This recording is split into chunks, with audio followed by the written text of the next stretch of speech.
Alors, on a reçu en cadeau merveilleux un document extraordinaire du Rav Yitzhak Ginsburg Amalar, le Farbringen qu'il a fait cette semaine, le jour du 20 Kislev, justement à propos de Yud Tet Kislev, en direct de Yerushalayim, la ville sainte, pour obtenir la Geoula Mitzvah Shlema Tekef Miyad Mamash, la délivrance véritable et complète, parfaite, véritablement, maintenant, avec les miracles de Yud Tet Kislev, de Chav Kislev et de Chanukah. Baruch Hashem, on partage un grand moment ensemble, ce cadeau merveilleux, immédiatement. Yechia Meder, il veut vous en faire profiter, on le partage ensemble. Puisque, donc Good Yom Tov, on sait que la semaine de Yud Tet Kislev et tous les jours du mois de Kislev, le Rabbi demande de faire Farbringen. Alors on se souhaite Good Yom Tov et qu'on puisse recevoir la Torah Chadasha Mitzitetse, qu'on a une année de bénédiction dans l'étude de la Chassidoute et dans les chemins de la Chassidoute, tous les enfants d'Israël, avec la libération immédiatement de nos frères, et en vérité la libération de tous les enfants d'Israël, puisque ma chère y vient, et la priorité est à la libération de tous les enfants d'Hachem, tous les enfants d'Israël. Amen. Good Yom Tov. Good Yom Tov. Faites un Lechaim Vidivracha, Chaim Nitzri, et surtout partagez ce moment. C'est un long Farbringen, avec l'aide de Dieu qu'on puisse être pendant le Farbringen. Appelez immédiatement à aller sur les nuages du ciel, directement à Yerushalayim, vous rejoindre. Lechaim Vidivracha.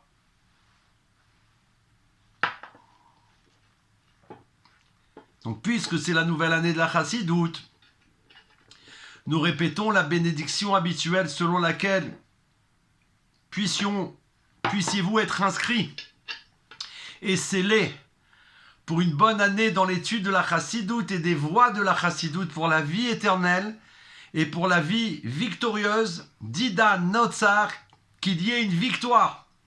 Amen, qu'on réponde Amen partout où vous serez en regardant ce Farbringen. Même si on sera veille de Rosh Hashanah ou de Yom Kippour, peu importe le jour où vous le voyez, on demande et on répond Amen Ken Yiratson. Ce Yom Tov, dit le Rav Ginsburg, a un certain nombre de noms. L'original qui lui a été donné par le Alter Rebbe l'Admour Hazaken est la fête de Géoula, la fête de la délivrance. La fête de la rédemption, le 19 et le 20 qui se lèvent. Nous sommes maintenant à la fin des 2 jours. Et la Gematria des 2 jours du 19 et du 20 est respectivement à Kol. Cela signifie que la voix est la voix de Yaakov. En veillant à ce que la voix soit la voix de Yaakov, nous pouvons également saisir l'expression « les mains sont les mains d'Esav ». Ayadaim, Yadai, Esav. Et Esav et surtout ses mains possèdent le pouvoir du monde du chaos. Ce sont les mains d'Esav qui sont bonnes à la guerre.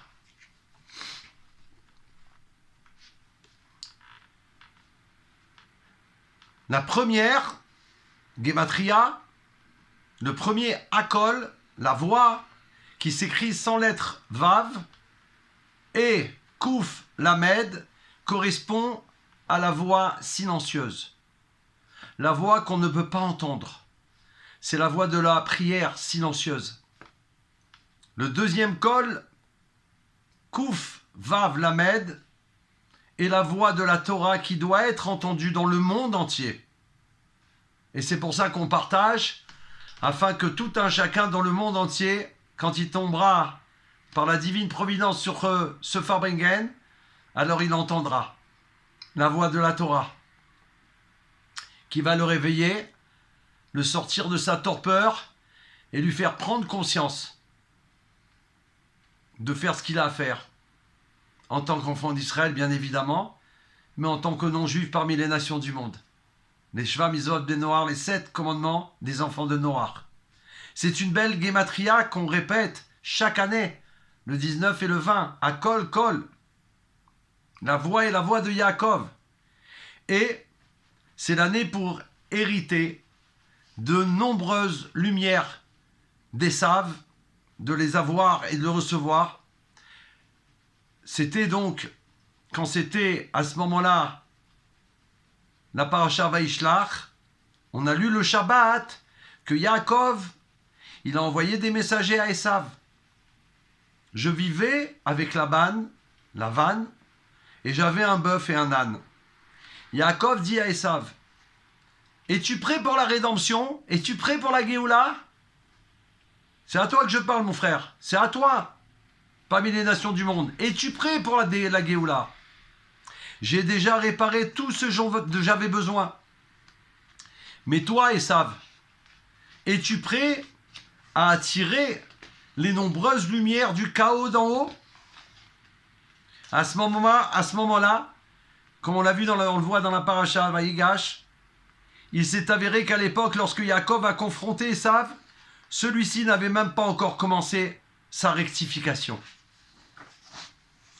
Mais le rabbi, le Melech HaMashiach, nous a appris que maintenant, des milliers d'années plus tard, Esav est enfin prêt, puisque le rabbi l'a fait savoir que the world is ready, le monde est prêt. Il parle de Esav. Esav, c'est parmi toutes les nations du monde. Si seulement nous ouvrons les yeux comme le rabbi nous demande de le faire, nous verrons que le Mashiach est prêt à être révélé. On a déjà fait savoir de nombreuses fois au nom du rabbi Melech HaMashiach de propager que depuis 1991, Igazman Geulatrem, que voici Mashiach est là, il est déjà là. Et là, il est prêt à se révéler. C'est nous qui attirerons ces lumières chaotiques les plus grandes et pourrons apporter la rédemption grâce à la voix Kol de Yaakov. À Kol Kol, nous allons faire descendre ici-bas ces lumières. Alors, on sait que pendant cette fête de Yutet qui se lève, on chante le Nigun Pada Beshalom, Pada Beshalom Nafshi, qu'on a chanté partout et qu'on va chanter encore Shabbat, et qu'on continue à chanter dans les jours de Hanouka. Que tu m'as délivré dans la paix. Comme ça, le Admorazaken, au moment où il disait le Télim, le verset du Télim, Pada Beshalom Nafshi, c'est à ce moment-là que on est venu rentrer dans sa cellule et on l'a libéré.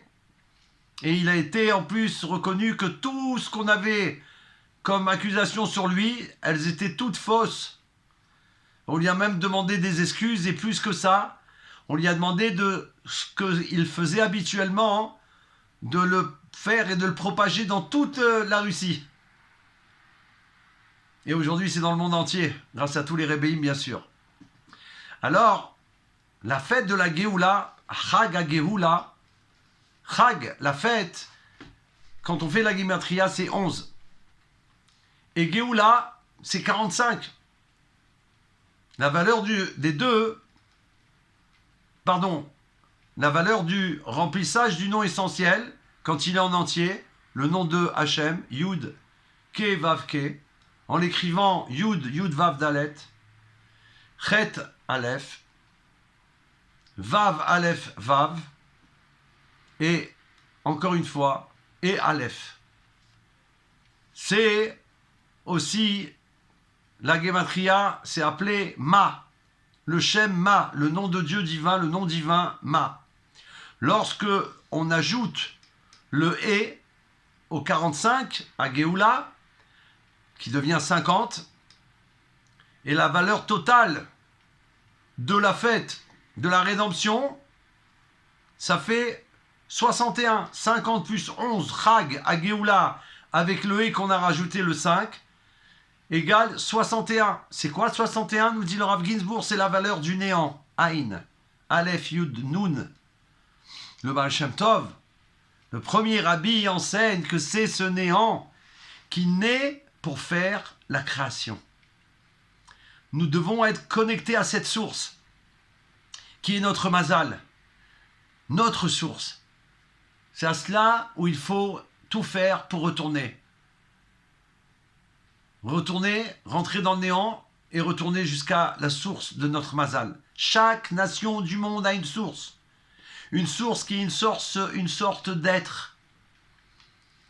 Mais notre source en tant que peuple juif est cette source du néant, ce qui signifie que nous sommes néants, nuls devant Dieu, et que nous avons donc la capacité d'accomplir ses commandements, justement.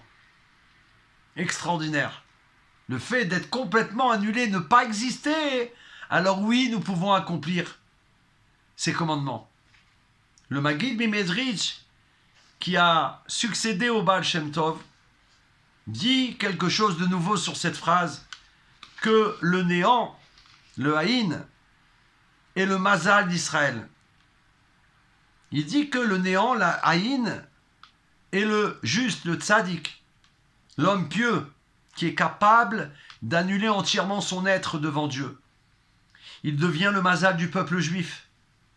C'est d'ailleurs à travers lui, le tzaddik, le juste, que viennent toutes ces choses de la vie, toutes ces bénédictions spirituelles et matérielles, les enfants, la santé et les moyens de subsistance dont nous avons besoin.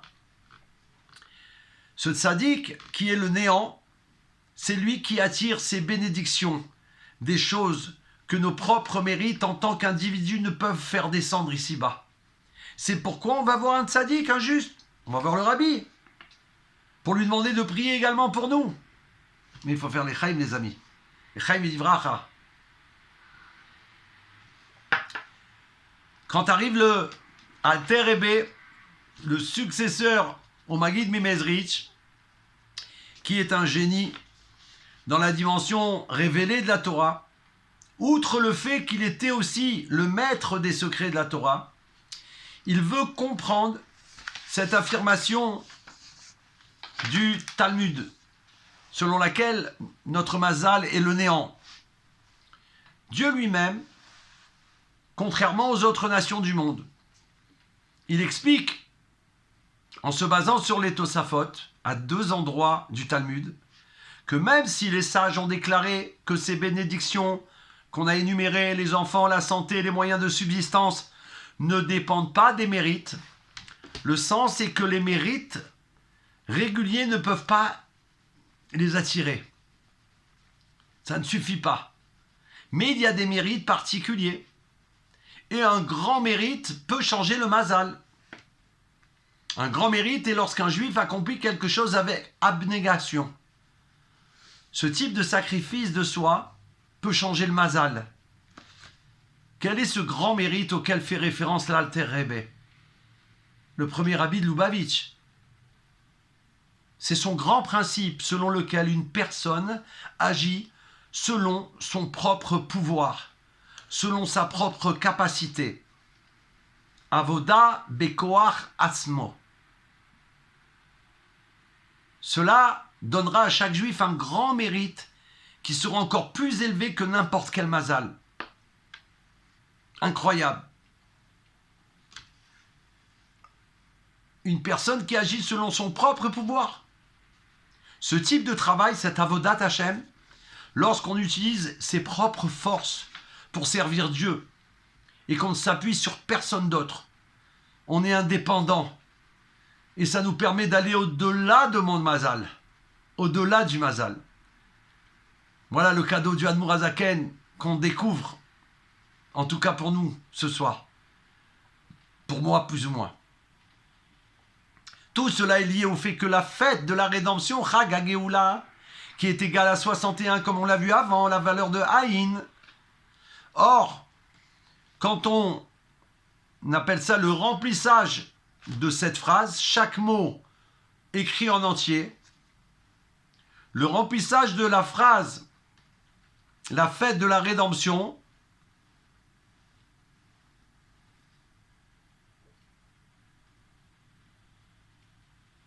est égal à 13 fois 61. Les 13 fois le haïn, le néant. Le néant fait toujours référence à la couronne, Keter. On sait que le Keter, Alpi Chassidout, c'est la volonté, le Ratson. Et dans la couronne, il y a 13 attributs de miséricorde, chacun étant une sorte de néant. Et donc, chacun de ces attributs est un autre aspect de ce jour de rédemption. Même le fait que le remplissage d'un mot soit un multiple de la valeur d'un mot est quelque chose de spécial. Mais ici, nous avons 13 fois la valeur des mots, ce qui les rend très spéciales. Voilà pour cette contemplation au nom du Alter Rebbe qu'il a donné ce jour en l'honneur du 19 et du 20 qui se lève. Chag HaGeoula. Donc il faut être prêt à recevoir ces cadeaux immenses qui sont en train de descendre sur nous, justement cette année, particulière tellement, depuis Simchat Torah. Alors toutes les lumières du chaos arrivent sur nous, sur tous les enfants d'Israël.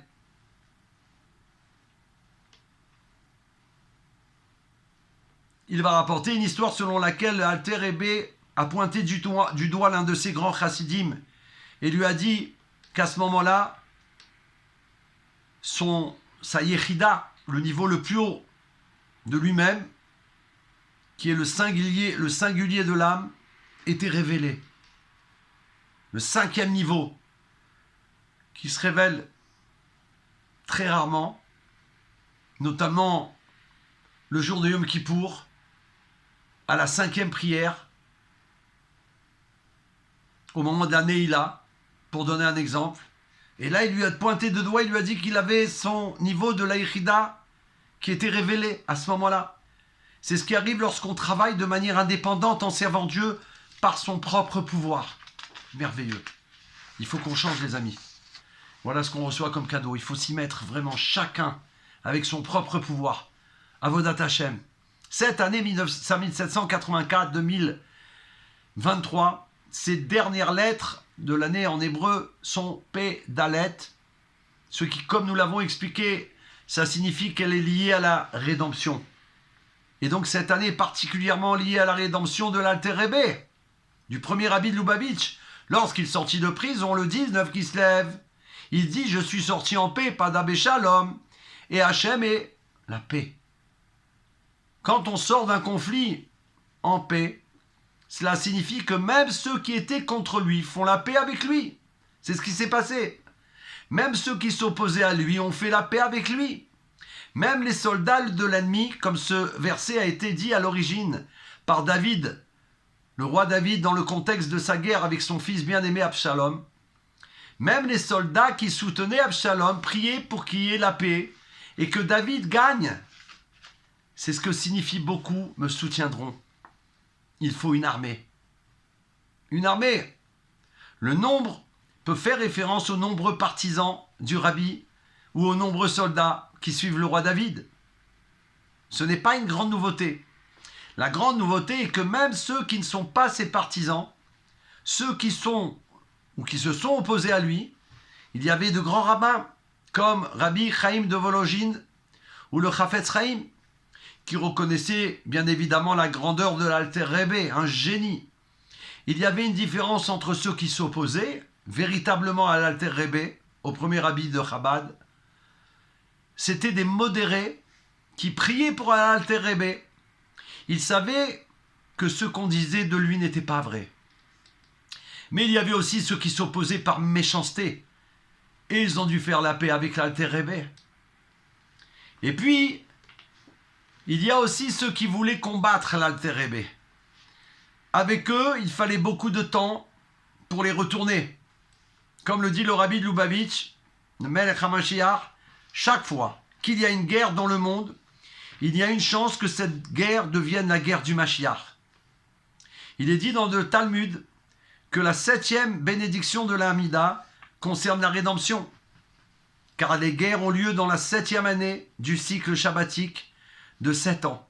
Chaque guerre, comme celle-ci, a le potentiel de devenir une guerre du Mashiach, et à la fin de la guerre, le Mashiach viendra. Amen.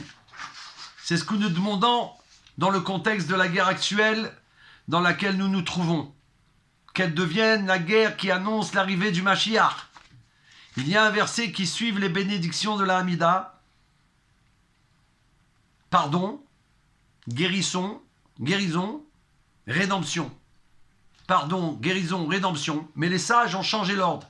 Ils ont placé la rédemption entre le pardon et la guérison pour qu'elle soit la 7e des 18, entre parenthèses, 19 bénédictions d'Hamida. Le sens final de la multitude est donc celui des nations du monde, ce que nous appelons la 4e révolution dans l'étude de la Torah. Baruch Hashem, grâce au Rav Ginsburg à Malar, ça fait plus d'1 an et demi qu'on a étudié ce cours féerique sur les 4 révolutions.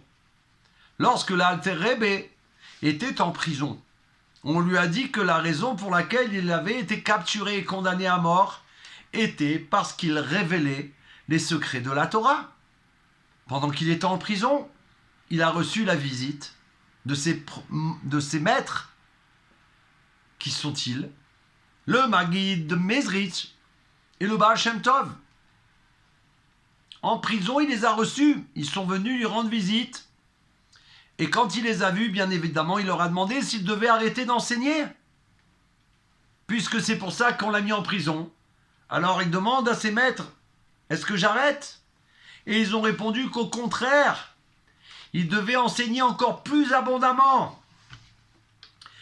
Toutes les nations du monde ont en elles des étincelles de sainteté, à l'exception d'Amalek. Et quand nous commençons à leur enseigner la Torah comme au temps de l'Alter Rebbe, puisqu'il a dévoilé les secrets de la Torah et qu'on l'a accusé pour cela, mais qu'il a obtenu gain de cause et encore plus que ça, comme on vient de l'entendre, alors il y a eu une grande opposition à cela dans les cieux. Nous devons faire preuve d'un grand sacrifice de soi pour continuer dans cette voie. Il faut tout donner. Toute la Torah pour le monde entier. Amalek n'a aucun rapport avec ça. Et lui va, comme c'est rapporté bien évidemment dans la Torah, disparaître à jamais du monde. Et ce combat final, c'est Dieu lui-même qui va le faire. Contre Amalek. Son siège ne sera pas entier tant que Amalek est là, existe. Il va le faire disparaître du monde. Dans la Bible, l'expression « plusieurs nations », Goïm, Rabim, apparaît 16 fois. Ces multitudes doivent être à nos côtés. Nous avons donc eu 4 interprétations de cette expression. Beaucoup étaient avec moi, les soldats d'Abshalom, ou ceux qui s'opposent au Rabbi, ou enfin les nations du monde. La valeur du verset complet est 1718, en hébreu bien sûr.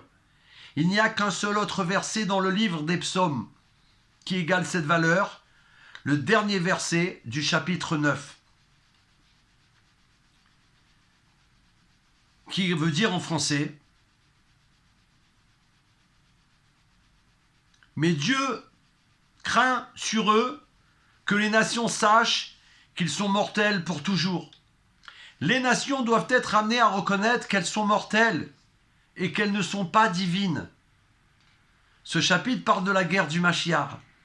Il parle de la façon dont les méchants, parmi les nations, se transforment en Dieu. Ils pensent qu'ils sont immortels. Mais il faut les amener à reconnaître qu'ils sont mortels et qu'ils ne sont pas divins. Le mot pour mortel est Enoch, qui signifie quelqu'un qui est faible. C'est le plus bas des 4 synonymes en hébreu pour homme. Le peuple juif est désigné par le plus haut des synonymes, Adam. La rectification des nations, qui pensent qu'elles sont des dieux et immortels, consiste à reconnaître leur mortalité, leur humanité, et alors elles seront solidaires avec nous.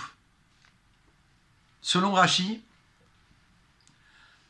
leur faire peur signifie l'un des 3 choses suivantes. Premièrement, soumettre les non-juifs, ou abaisser leur fierté, ou les couper avec une lame, c'est-à-dire couper l'enveloppe qui les entoure et les rend si orgueilleux. Les sages expliquent cependant que cela pourrait également signifier que la souveraineté devrait être donné au peuple juif pour gouverner ceux qui nous ont gouvernés jusqu'à présent. Mais ce n'est pas la signification que Rashi présente, comme ci-dessus. Et il précise, le Rav Ginsburg Amalar, à part Rashi, le reste de ceux qui commentent la Torah disent quelque chose de complètement différent, à savoir que Mora, Moré, signifie la même chose que Moré, avec un Aleph, peur. Et la signification est que les non-juifs devraient avoir peur de Dieu. Ainsi, les nations serviront Dieu par crainte de Dieu, tandis que le peuple juif le servira par amour. Les deux mots, nation, goïm et mortel, on a vu tout à l'heure Enoch, sont égaux ensemble. À 32 fois 13. Lorsque nous faisons un produit interne entre les deux mots, on obtient la valeur du Shema Israël, fois 1. Shema Israël, Pa'amim Echad, comme le Chida l'a dit, au juste parmi les nations du monde, qu'il devrait réciter le schéma 2 fois par jour. J'avais entendu avec mon ami Rav Nissim Shuraki, il y a quelques années, on avait fait un shiur extraordinaire. Et il avait expliqué qu'à l'époque du Chida, il avait rencontré le roi et la reine de France. Il semblerait que c'est je ne sais plus de lequel. 16, je crois que c'est ça. Il me semble que c'est ça. Et d'après un avis, il a sauvé leur enfant de la noyade. C'est ce qui est rapporté. Et d'après un autre avis, ils n'avaient pas d'enfant. Et grâce à la bénédiction qu'il leur a accordée, le Chida, ils ont eu un enfant. En tout cas, grâce à l'une des deux histoires, certainement les deux sont vraies, il a mérité la gratitude du roi et de la reine de France. Et il a eu le mérite d'obtenir la possibilité de rentrer quand il voulait dans la bibliothèque de Versailles, du château de Versailles. Et là-bas, Baruch Hashem, il a pu découvrir des Ktav Yad, des documents de Torah uniques qu'il a bien sûr étudiés, profité et a partagé. Et il a même enseigné au roi et à la reine de France les 7 lois de Noé. Donc voilà, le Chida, il a dit aux justes, donc il leur a enseigné certainement pour qu'ils deviennent des justes parmi les nations du monde, Chassid ou Motaolam. Imaginez le roi de France et la reine, grâce au Chida, grâce à la Torah, ils sont certainement devenus des justes parmi les nations du monde qu'on va voir certainement. Si ça a été le cas, à Triat Messim, ils vont être là, à la résurrection des morts. Ils ont une part au droit au monde futur. Alors, il a dit donc les non-juifs, ils doivent faire 2 fois le schéma par jour. Nous avons dit tout cela parce que ce verset est égal à 1718, tout comme le verset du chapitre 55. Il y a une déclaration des sages à propos du chapitre précédent, des Télim, des psaumes, selon lesquels il est interdit de prier pour le Mashiach avant l'heure, car cela revient à cueillir le fruit avant qu'il ne soit mûr. Pourquoi faisons-nous de cela? De toute façon, pourquoi on fait un grand shturam sur Mashiach? Parce qu'il existe un principe selon lequel la rédemption peut arriver soit rapidement, tout de suite, immédiatement, amen, soit en son temps. Et nous prions pour que cela vienne rapidement. Quand les réceptacles seront prêts, la lumière s'éteindra. Lorsque le fruit est mûr, il faut le cueillir immédiatement. Alors nous prions quotidiennement pour que les fruits mûrissent et que les réceptacles soient prêts Esav est maintenant prêt, comme nous l'avons dit, et nous prions donc pour qu'il éteigne ses lumières. C'est alors, c'est-à-dire qu'il réalise qu'il est mortel, qu'il ne se prend plus pour un dieu, c'est alors qu'il réalise qu'il est mortel, qu'il doit donc craindre le ciel. Alors le point de ces deux versets qui valent la même valeur numérique de 1718 est que la rédemption viendra cette année en 5784, que les nombreuses nations ne s'opposeront plus et ne seront plus contre nous. Du coup, ils vont se joindre avec nous.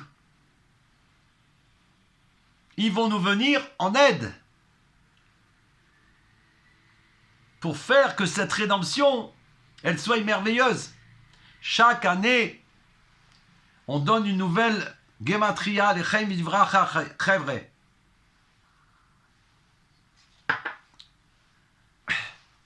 Nous donnons une nouvelle Gematria, un Chidouche, chaque année. Cette année, c'est 1784.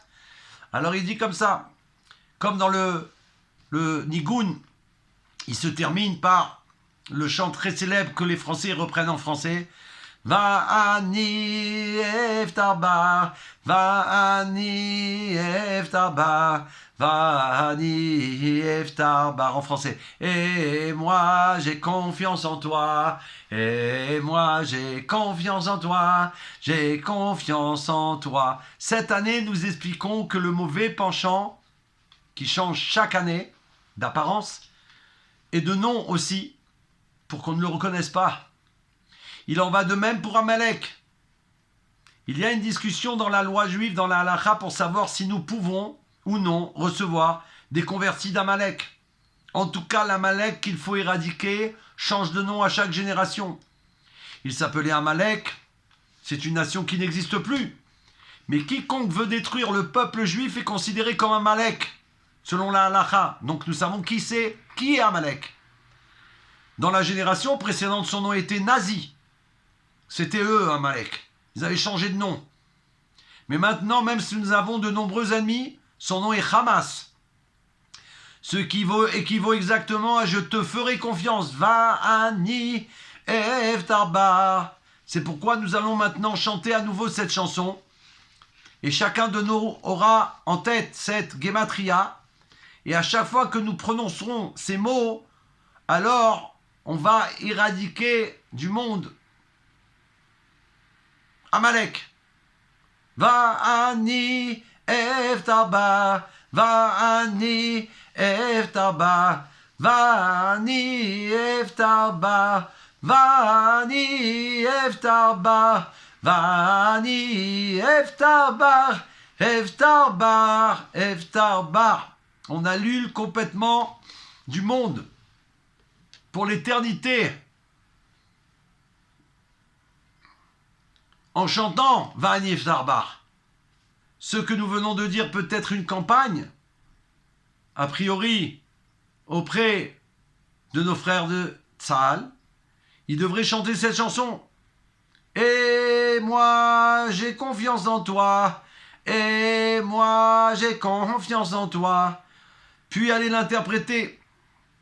Alors il dit, le Rav Ginsburg, si vous êtes en Rosh Yeshiva et que vous chantez ceci, cela devrait provoquer le fait que toute la famille d'Amalek, alors elle va disparaître à jamais. Tout de suite, immédiatement, amen. Comme c'est rapporté dans la Torah que parfois un simple juif peut aussi frapper la tête d'un serpent. Alors on fait les chaim. Avec ce qu'on a entendu, ça vaut le coup. Parmi les noms de ce jour de la rédemption figure le Simchat Torah d'Chassidout. Aujourd'hui, nous sommes le 58e jour de l'année. Nous gagnons cette guerre grâce à la grâce de la vérité. La grâce de la vérité de la Torah qui est la Chassidout. Le chen, Chochma Nistara, c'est la grâce, la sagesse cachée. Puissions-nous avoir la vraie grâce aujourd'hui, que nous devrions terminer par une victoire, une véritable victoire. Le signe de la vraie victoire est la venue du Mashiach, qui va être révélé à la fin de la 7e année, l'année des guerres. Cette année, maintenant, il faut tout faire pour que ce soit immédiatement maintenant, pas l'instant d'après, cet instant-là qu'on est en train de vivre, que le Mashiach, il est là, il apparaît, il se révèle et il nous délivre. Dans notre tradition, on va maintenant jouer. Eux, ils avaient à ce moment-là, au moment du Fabringen, les instruments de musique. Et ils ont joué celle du Maguid. Alors, du coup, comme ils ont joué ce morceau à ce moment-là, j'aurais bien aimé être là-bas. J'ai déjà assisté à des Fabringen en extérieur avec le Rav Ginsburg et son orchestre. Divin. C'est quelque chose de merveilleux, niflaot. Alors il dit, alors puisque on parle du Maguid de Mizrich à travers un Nigun, alors on va dire quelque chose de lui, du Maguid Mimezrich. Il est dit, tous mes os diront Avaya, qui est comme toi? Il sauve les pauvres de celui qui est plus fort que lui, et les pauvres et les opprimés de son oppresseur. Le Baal Shem Tov, qui est le maître du Maguid, a expliqué que sans la compassion de Havaya, Havaya représente la compassion de Dieu, une personne ne peut pas bouger un seul os de son squelette. Et puis il sauve les pauvres de ceux qui sont plus forts que lui. Cela signifie que s'il y a un opposant, un oppresseur, comme un Amalécite, qui semble un instant plus fort que nous, alors nous devons savoir que toute sa force vient de notre propre faiblesse. C'est exactement ce qui s'est passé cette année à Simchat Torah. Nous sommes maintenant 58 jours après Simchat Torah, de l'ensemble du peuple juif, et maintenant nous sommes dans le Simchat Torah de la Chassidoute. C'était le jour du vin qui se lève, il y a quelques jours. Parce que là, le cours il est donné après l'avoir reçu du Rav Ginsburg à Malar. Ce soir, on est le 24 qui se lève. Dans la nuit, on est déjà le 25, c'est-à-dire le premier jour de Hanouka, et on apprend ces merveilles. Il faut savoir que si tout le monde dormait ce jour-là, Tsahal qui ne pouvait pas bouger, c'est parce que la Klippa, c'est-à-dire les forces adverses, nous prenaient leur force pour le pire. Ce n'est pas une situation normale.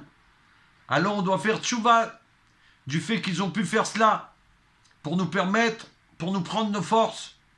Nous étions comme gelés et incapables de bouger. Et ce n'est qu'à la fin du terrible massacre qu'on s'est réveillé. Ils ont appris de nous comment faire la guerre. À ce moment-là, nous étions ceux qui étaient faibles. Le Rav Ginsburg à Malar, il explique pourquoi est-ce arrivé. Parce que, à notre grand regret, le gouvernement est faible dans la émouna, dans la foi, faible dans la confiance en Dieu. Tout cela est basé sur un enseignement du Maguid Mezrich. Tzadik est égal à 204, la gématria, la valeur numérique, ce qui est la même valeur que Nitzachon, la victoire. Quelle est la différence entre le tzadik du Tanya et l'intermédiaire du Tanya? L'intermédiaire est toujours en guerre, c'est le Benoni, contre son mauvais penchant, contre son âme animale.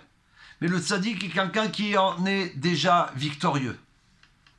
Le rabbi dit que dans notre génération, nous devons tous être des tzaddikim, des justes, ceux qui sont victorieux, netzachim, nitzachon, ce qui est la base de cette gématria selon laquelle tzaddik, juste, équivaut à la victoire. Le Benoni, l'intermédiaire, se bat toujours pour sa vie. Mais nous devons devenir des tzadikim, comme le dit le verset.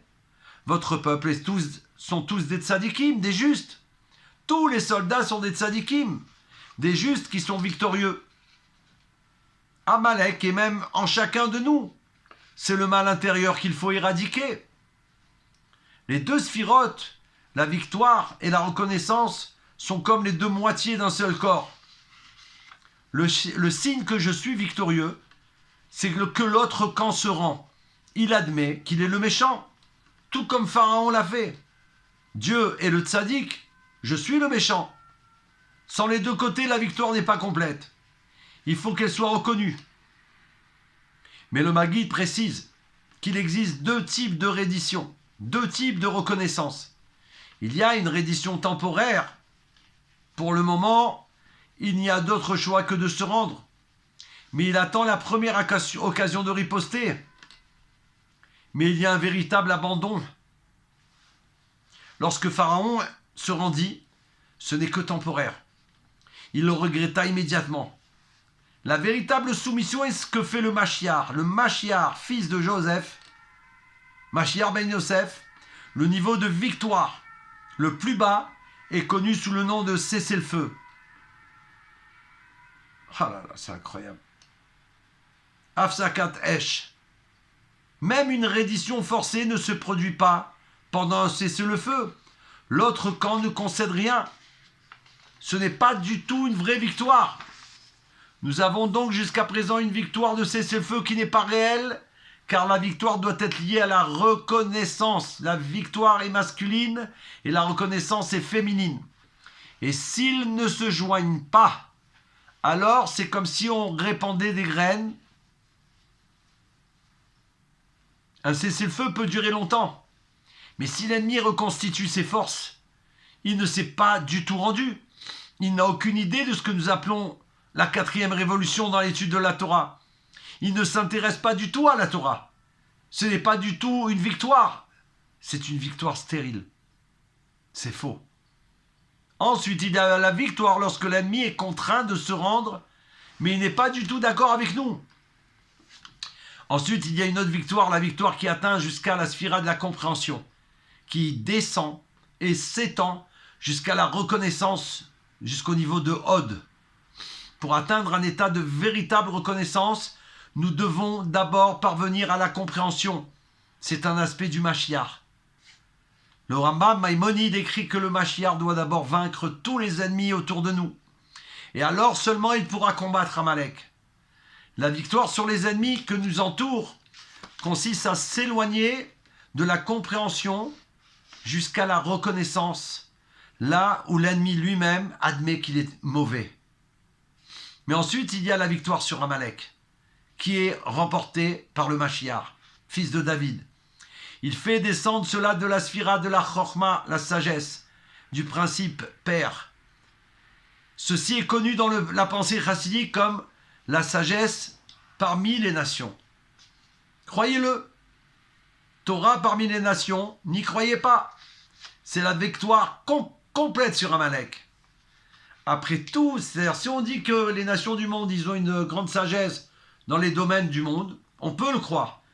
Mais si on nous dit qu'ils ont une grande sagesse dans la Torah, il ne faut pas le croire parce qu'ils n'en ont pas.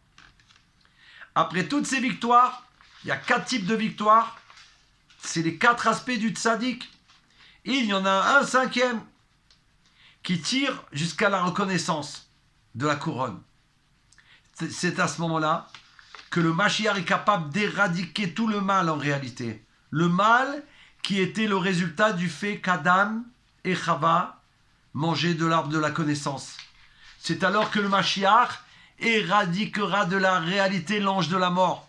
Il n'y aura plus de mort en réalité. C'est la victoire sur la mort. Tout de suite, maintenant, véritablement, Amen Keni Ratson. Il est relativement facile de comprendre les 4 premiers niveaux de victoire.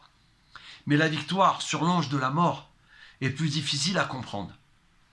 Lorsque nous l'amenons à s'abandonner, alors nous méritons littéralement la vie éternelle. Puissions-nous avoir une vraie victoire. Amen, Keni Ratson, tout de suite, now, now, now.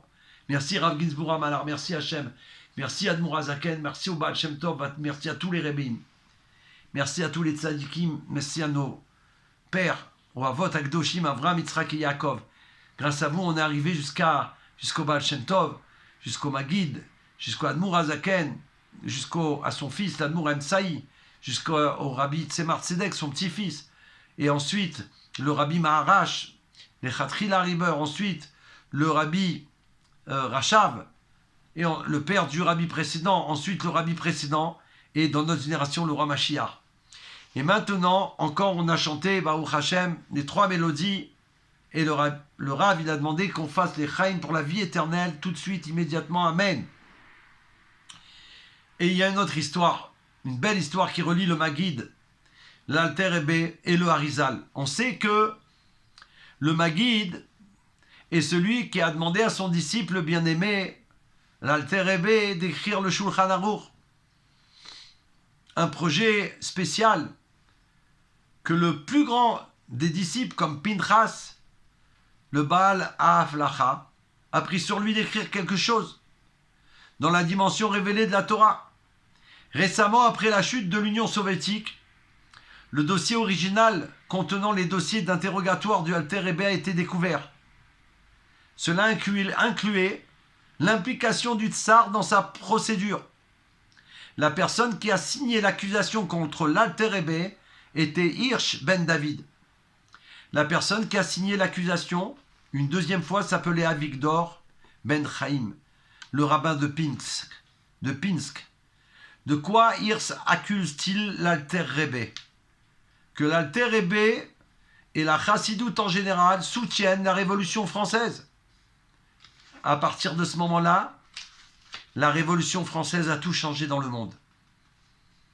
L'Alter Rebbe non seulement ne soutenait pas Napoléon, mais il était son ennemi juré. L'Alter Rebbe fut en prison en 1799. Il décéda à la fin de 1812. Le tsar, qui ne s'impliqua que dans le cadre de la Révolution française, il a écrit que si l'on découvre que l'Alter Rebbe avait un quelconque lien avec les Français, l'Alter Rebbe devrait être immédiatement mis à mort. Que ce soit là l'accusation en dit certainement long. Dans le dossier, on lui posait une question. Pourquoi tant de gens voyageaient-ils pour vous rendre visite? Voulez-vous devenir roi et vous rebeller contre le tsar? À l'époque, l'Alter Rebbe recevait 18 000 chassidim chaque année. Incroyable mais vrai. Qui aurait pu imaginer ça? L'Alter Rebbe a répondu par écrit en hébreu. De tous ces voyageurs qui viennent chez moi, j'en ai pas de nachat. C'est-à-dire que je ne reçois pas un seul centime qui reste avec moi. Tout va à la charité. Tout va pour la justice, pour la tzedaka. Alors pourquoi est-ce que je les accepte et les vois? Pourquoi est-ce que je ne leur interdis pas de venir? Parce que dans notre religion, celui qui sait doit enseigner à ceux qui ne savent pas. C'est pourquoi je dois les voir et leur enseigner. C'est une déclaration très spéciale qu'il fait. Dans cet esprit, les disciples du Maguide ont pris sur eux d'écrire quelque chose dans la halacha, et le Alter Rebbe a pris sur lui d'écrire un nouveau Shulchan Aruch. Malheureusement, la majeure partie a été perdue dans un incendie. Maintenant pour l'histoire. Un jour, le fils et successeur de l'Alter Rebbe, Rabbi Dovber, qui portait le nom du Maguide, demanda à son père, qui avait également écrit une lecture exacte des prières. Il fut aidé par le Maguide de Kosnitz. Pourquoi il était dit que le Sidour, le livre de prière, est décrit comme étant, selon l'Arizal, comme c'est marqué dans le Sidour, le Teilat Hashem, Noussa Arizal, selon le Arizal. Donc il a posé la question. Il existe de nombreux autres Sidour qui prétendent la même chose. Pourquoi as-tu souligné cela? Quel est votre lien particulier avec le Arizal? Il y a beaucoup de belles allusions dans ces mots. Selon l'Arizal, Ve'alpi Nosar Arizal, qui équivaut à Shnior, l'Alter Rebbe dit que j'ai mérité de voir le Arizal quand je suis complètement éveillé, et j'ai donc souligné cela. C'est-à-dire que, pas en rêve, en réalité. Même si la base du Sidour est selon l'Arizal, il y a beaucoup de choses dans le Sidour qui suivent la version Ashkenaz, et même certaines choses selon la version Sfarad. Des prières, bien sûr. Pourtant, il l'appelait en général selon la version des prières du Arizal. Par exemple, la 7e bénédiction devrait faire référence à la rédemption complète, Geoula Shelema, mais l'Alter Rebbe a simplement écrit Geoula. C'est selon la version Ashkenaz. Et pourtant, ce n'est même pas exactement cette version. Il y a quelques légères variations. Dans la version Ashkenaz, il y a 19 mots bien que l'Arizal dise qu'il devrait y en avoir 17. En termes de lettres, la version d'Ashkenaz a 68 lettres, mais l'Alter Rebbe ajoute des mots qui en font 72 lettres. Le secret de 19 et 72 et Chava. Et les valeurs triangulaires des 3 lettres de Chava, Chet, Vav et, totalisent 72. Ainsi, la bénédiction liée à la rédemption est liée à Chava, la première femme, la femme de Adam Arishon. Quoi qu'il en soit, pour en revenir à l'histoire, le Mitel Rabbi lui demande, le fils du Admour Hazaken, il demande de raconter ce qu'il a vu et quand. Alors l'Alter Rebbe, il n'a pas répondu. Quelque temps plus tard, le Mitel Rabbi demanda à nouveau. Pendant plusieurs années, l'Alter Rebbe ne lui a pas répondu. Une fois, l'Alter Rebbe a demandé au Mitel Rabbi, son fils, de réparer quelque chose. Ce dernier était le principal influenceur, le principal mashpia des nombreux adeptes qui venaient vers l'Alter Rebbe. Le Mitel Rebbe a déclaré qu'il le ferait à condition que l'Alter Rebbe lui raconte l'histoire du Harizal. L'Alter Rebbe était d'accord. Il raconte qu'une fois, alors qu'il était à la table du Maguid de Mezerich et que les autres grands chassidim étaient là, Rabbi Zusha d'Anipoli et Rabbi Levi Yitzhak mi Berditchev, le Berditchever, etc. L'Alter Rebbe, qui était le plus jeune, était assis tout au bord de la table. Le Maguid avait une chaise très large et il y avait de la place des deux côtés pour 2 personnes supplémentaires. Il y avait donc des sièges vides, du moins semble-t-il. Après avoir chanté quelques mélodies, l'Alter Rebbe dit qu'un jeune homme magnifique et spécial est entré dans la pièce et s'est assis près du Maguid. Le Maguid a commencé à prononcer les paroles de Torah et pendant tout ce temps, le jeune homme regarde le Maguid. Lorsque le Maguid eut fini, le jeune homme se leva et parut très content. Lorsque l'Alter Rebbe le put, demanda aux disciples les plus âgés qui était ce jeune homme. Et il s'avéra qu'aucun d'eux ne l'avait remarqué. Alors l'Alter Rebbe alla voir le Maguid et lui demanda qui était ce jeune homme. Et il répondit que c'était le Harizal. Pour cette raison, l'Alter Rebbe a déclaré qu'il avait écrit dans son Sidour basé sur les enseignements du Harizal. Maintenant que nous avons raconté une histoire, venons-en à l'essentiel, dit le Rav Ginsburg Amalar, à l'essentiel de cette soirée de Yutet Kislev, de Rosh Hashanah. Nous parlons des différentes allusions au numéro de cette année, 5784 ou 784. À quoi d'autre 784 est lié? Les sages répètent à plusieurs reprises l'expression Parashat Drachim, comme si qu'on est à un carrefour. La première chose qui vient à l'esprit est que lorsque l'on arrive à un carrefour, il faut choisir une direction. Cela m'oblige à choisir. Le fait que la Torah parle de choix, choisir la vie et le bien, signifie que Dieu nous a constamment placés à la croisée des chemins. Quelle est la direction? Voilà donc le sens de toute cette année. Le dernier verset du premier chapitre des psaumes est « Dieu connaît le chemin des justes et le chemin des méchants périra ». Depuis le jour où l'Alter Rebbe a été libéré de prison en 1799, 225 ans se sont écoulés. 225 et 15 au carré. Le mot le plus important qui a cette valeur est engagement. Il faut s'engager. Cela correspond donc parfaitement à cette année, à la croisée des chemins. Même un juste parfait, même un juste ou un tzaddik parfait, qui ne songe pas à choisir de suivre des méchants, lui aussi doit choisir. Nous sommes obligés de choisir, même si Dieu sait tout, il y a une mitzvah de choisir. Notre peuple et la guerre dans laquelle nous nous trouvons peut être déjà gagnée, doivent conduire à un véritable choix.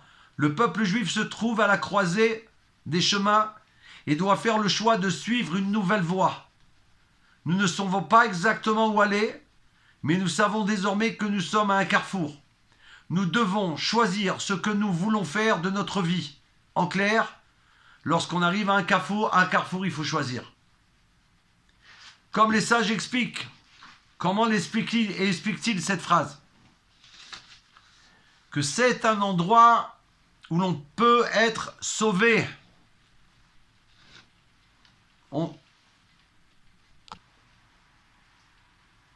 Donc, comme les sages expliquent, comment explique-t-il cette phrase, que c'est un endroit où l'on peut être sauvé. On dit qu'il existe une parabole selon laquelle une personne marche seule au milieu de la nuit. Il a peur des épines, des bêtes sauvages et des voleurs. C'est trois choses pour lesquelles il doit être plus fort. Même à la fin, il ne sait pas quelle direction choisir. Ainsi, s'il reçoit une torche à la croisée des chemins, il peut se sauver des épines. Puis lorsque le soleil se lèvera, il pourra être sauvé des animaux sauvages.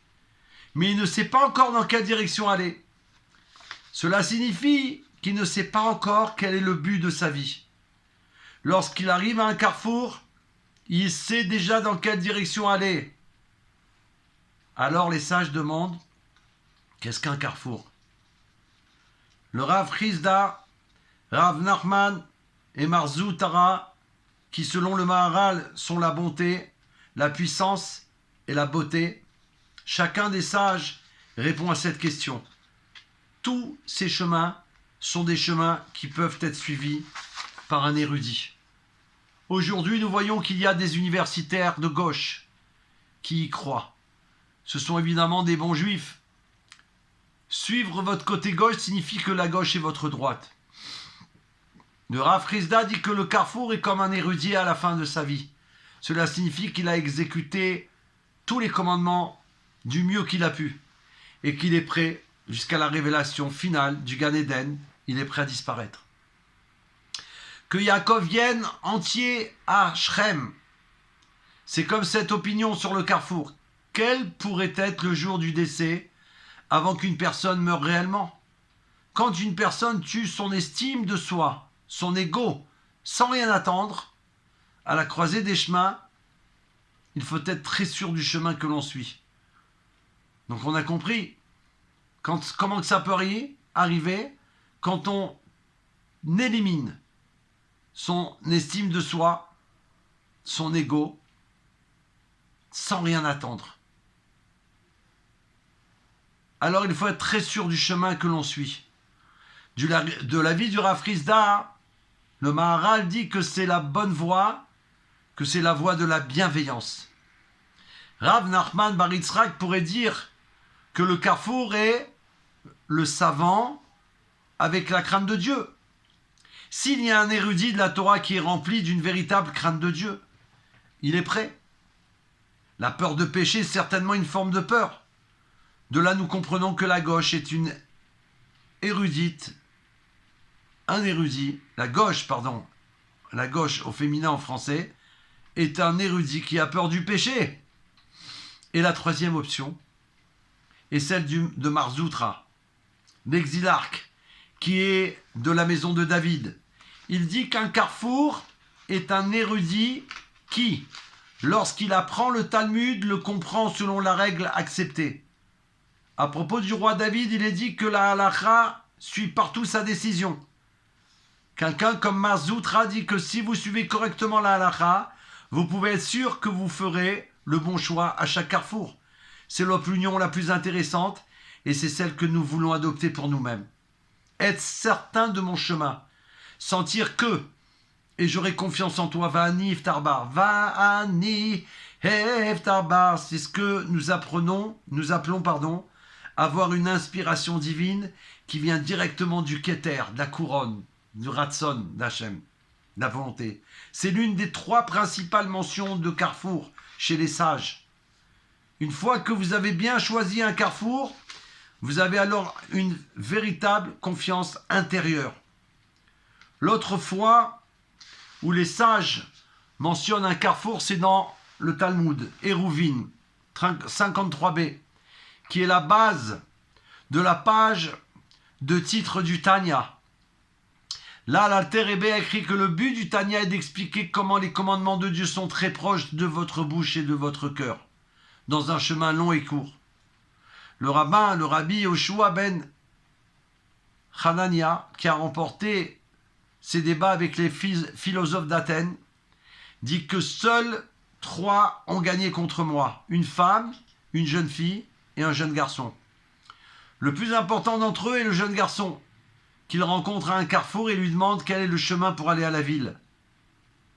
Le jeune garçon dit un chemin est le chemin le plus court, et l'autre est le chemin le plus court et le plus long. Il a choisi le chemin le plus court, mais ensuite il s'est rendu compte qu'il ne pouvait pas entrer dans la ville à cause des obstacles. Il revient au carrefour et dit cela à l'enfant. L'enfant a répondu: je t'ai dit que c'était un chemin plus court, plus long. Tu aurais dû prendre le chemin plus long, plus court. Plus long, mais qui est le plus court, puis tu vas pouvoir rentrer dans la ville. Là, tu as été au plus court, et tu ne peux pas rentrer, donc tu es obligé de revenir ici au carrefour, pour repartir ensuite. Donc c'est le plus long. Le premier ne vous emmène pas du tout en ville. Le second, oui. L'Alter Rebbe dit que ce livre, le Tanya, est la sagesse.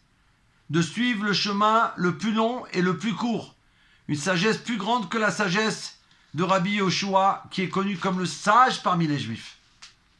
Il existe un certain nombre d'explications différentes dans Chabad sur ce que représente la ville. La première est que la ville est le cœur, son aspect intérieur. Si l'on essaie de pénétrer immédiatement à l'intérieur du cœur, on échoue. La seule façon est d'atteindre le cœur par l'intellect, par la contemplation intellectuelle. C'est un chemin plus long, parce que j'exerce maintenant mon esprit, par mon cœur. Mais finalement, j'atteindrai mon cœur, car l'interprétation normalement acceptée, tout cela est un carrefour. Nous avons dit qu'aujourd'hui, le peuple juif se trouve à la croisée des chemins. Ce n'est clairement pas le bon résultat final comme dans la déclaration précédente des sages. Ici, vous devez réellement choisir et vous pourrez faire un mauvais choix. C'est ainsi que nous comprenons aujourd'hui un carrefour. Dans notre livre, Malchut Israël, la rectification du royaume, de la royauté, nous avons de nombreuses explications différentes sur la manière de réaliser la souveraineté du royaume divin ici en terre d'Israël. À ce jour, l'État d'Israël est toujours à la recherche d'un raccourci rapide, le chemin le plus court. Ils sont toujours à la recherche d'une solution cosmétique au problème, cherchant le chemin le plus court possible, incapables de choisir autre chose. Mais comme cette année est une année de carrefour, Parashat Drachim, c'est l'occasion d'atteindre les gens et de leur expliquer ce que signifie lutter pour une vraie victoire. Une victoire qui forcera l'ennemi à reconnaître notre vérité. Qui sont tous sauf des dieux et qui sont donc mortels. Il faut regarder dans notre livre pour voir 6 domaines différents dans lesquels se pose la question du choix plus court, long ou plus long, court. Parfois, le chemin le plus court ou le plus long est appelé éteindre les incendies. Nous voulons le chemin le plus long et le plus court. L'un d'eux est que plus long. est lié au mot araméen pour toi. C'est le seul moyen d'éradiquer véritablement Amalek. Une autre et dernière explication, il me semble, on arrive à la fin du Farbrengen du Rav Gisbour Amalar. Une autre explication est plus long. Arucha vient du mot guérison. Nous devons être guéris. Le chemin le plus long vient de la partie de la couronne connue sous le nom d'Arich. Pour parvenir à la guérison, nous devons commencer par la droite et y inclure la gauche, puis arriver à l'axe médiane, qui est l'axe central, et le but du judaïsme. Une troisième source qui parle d'un carrefour fait référence à une ville de refuge. Il est dit qu'à chaque carrefour, il y avait un panneau indiquant « Refuge, refuge ». Miklat, Miklat. Pourquoi faut-il le dire 2 fois? chaque carrefour a ce panneau. Notre objectif est d'atteindre une ville refuge. Qu'est-ce que c'est? Nous sommes tous des tueurs, involontaires, et nous devons fuir là-bas, un endroit où nous pouvons fuir. Même Moshe Rabbeinu doit fuir. Là-bas. Shin même et. Il doit fuir. À les mêmes lettres que Moshe. Même Shin Aleph. Même Shin et. Pourquoi le panneau dit-il 2 fois le mot refuge? Parce qu'il faut d'abord se réfugier dans la Torah, en terre d'Israël, et ensuite saisir le refuge qui fait référence au pouvoir d'abaissement, de soumission, au maître du monde bien sûr, uniquement. Il suffit de voir ce panneau à chaque carrefour. Le véritable objectif est d'atteindre le Mashiach dont la valeur est Miklat, Miklat. Nous avons donc 3 explications différentes de ce qu'est un carrefour en cette année de carrefour.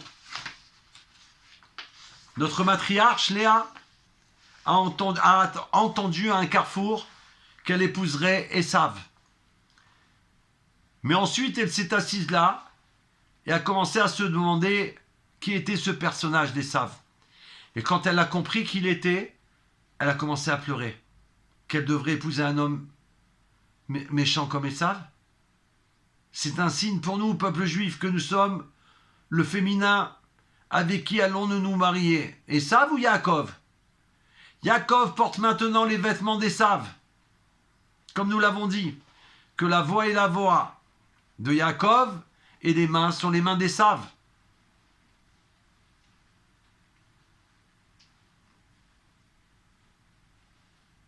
Alors, il va nous transmettre la bénédiction à travers l'Arba Bavot qu'on ne peut pas faire maintenant, quoique c'est Hanouka, mais en tout cas en live on ne peut pas. Alors il a dit qu'il se fait tard, et c'est vrai que là aussi il se fait tard. Il ne nous reste plus beaucoup de temps dans cette rébellution géoulatique de ce Farbringen. Il faut donc passer à la mélodie de Arba Bavot, du Admour Azaken, les 4 mouvements, les 4 parties. Nous la présenterons avec la mélodie de Mehen Olam Abba, chez les sages. Il y a parfois le langage, chemin plus long, plus court, mais il existe un autre cas où les sages y font référence comme le chemin plus proche, et plus proche, plus loin. Il existe un autre langage utilisé, épines sur l'avion. Une fois les épines passées, vous arrivez à l'avion, ce qui facilite l'avancée. Que Dieu nous facilite la compréhension du chemin des épines afin que nous puissions atteindre l'avion et notre destination. C'est-à-dire, directement, la Géoula Mitzvah Shlema, mais le Rabbi nous a fait savoir que directement, on monte sur les nuages, qu'il y aura de la place pour tous les enfants d'Israël, ce sera gratuit en plus, il n'y aura pas de panique, ce sera plus que les premières classes, et on va arriver immédiatement, tout de suite, à Yerushalayim dans le 3e Beth Amikdash. Mes frères, mes amis, Yechi Adoneinu Morinu Rabbeinu Melech HaMashiach L'Ovaed, Yechi Adoneinu Morinu Rabbeinu Melech HaMashiach L'Ovaed, Yechi Adoneinu Morinu Verabbeinu Melech HaMashiach Leolam Vaed, Retzoneinu Lirot et Malkenu, now. Merci au Rav Yitzhak Ginsburg Amalach, merci à la personne qui est chargée de me transmettre tous les documents de Torah, particulièrement du Rav Ginsburg Amalach, et qu'elle me facilite non seulement le travail, et elle me permet de les recevoir en français pour que je puisse vous les transmettre. Et ce Farbringen qu'on a reçu, c'est sûr et certain qu'il va faire des miracles et des merveilles qu'on va entendre dès ce soir, dès maintenant, immédiatement, que le Mashiach il est là, et que Amalek il a été détruit à jamais, pour l'éternité, et qu'enfin le peuple juif avec toutes les nations du monde, qui ne sont pas Amalek puisqu'ils seront là, sinon ils ne seraient plus là, alors on va ensemble accueillir le roi Mashiach pour servir le maître du monde ensemble, avec un même langage. À très bientôt, Yechi Melech HaMashiach. N'oubliez pas de partager. Mashiach now.